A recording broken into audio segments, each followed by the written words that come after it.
বাংলাদেশৰ অগ্নিগৰ্ভ পৰিৱেশৰ পৰা নিৰাপদে ঘৰত উপস্থিত সোণতলীৰ চেমিম চুলতানা শ্বেখ সাদি আহমেদৰ আৰু মমতাজ বেগমৰ কন্যা চেমিম চুলতানা বাংলাদেশৰ ৰংপুৰ কমিউনিটি মেডিকেল কলেজৰ তৃতীয় ষান্মাসিকৰ ছাত্ৰী। বাংলাদেশ বুঢ়ীমাৰী আৰু পশ্চিমবংগৰ বেংকৰা বান্দা সীমান্ত দি পাৰ হৈ নিশা 2 বজাত গুৱাহাটীত উপস্থিত হৈছিল। আজি দিনৰ 1 বজাত ঘৰ পোৱাত পিতৃ মাতৃয়ে স্বস্তিৰ নিশ্বাস পেলায়।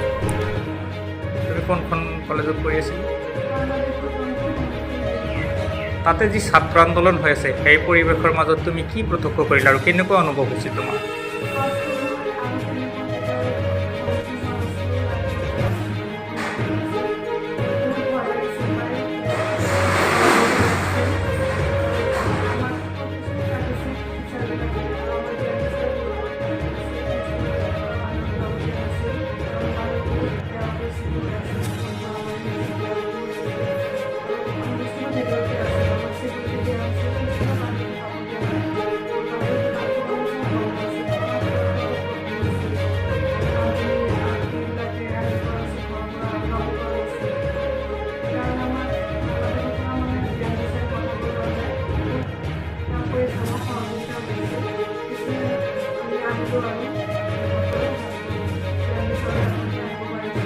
কেনেধৰণে ঘৰত আহি পালা?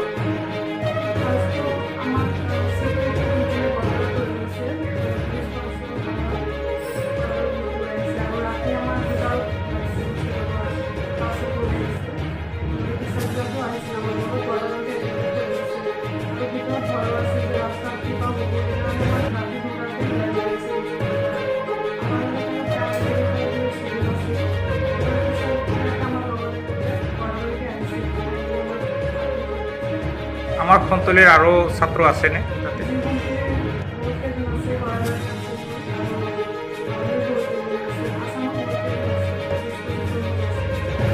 গোটেইখিনি আহিব পাৰিছে?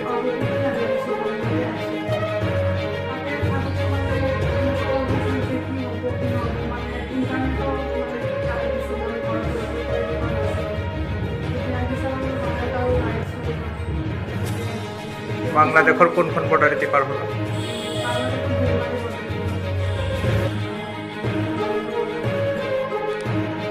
বাংলাদেশৰ যেনেকুৱা ছোৱালী তাতে হেৰিত কৰি আছে, তেতিয়া গম পালোঁ যেনেকুৱা গণ্ডগোল খুব চৰম আন্দোলন হৈ আছে, খুব দিনত আমাৰ বাস কৰিছিলোঁ।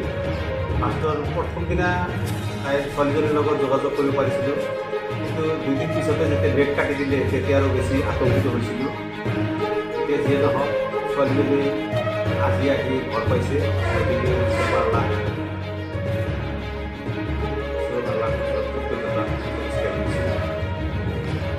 বকৰ পৰা ৰেজাউল হাছানৰ ৰিপৰ্ট, নিউজ 24 এনি।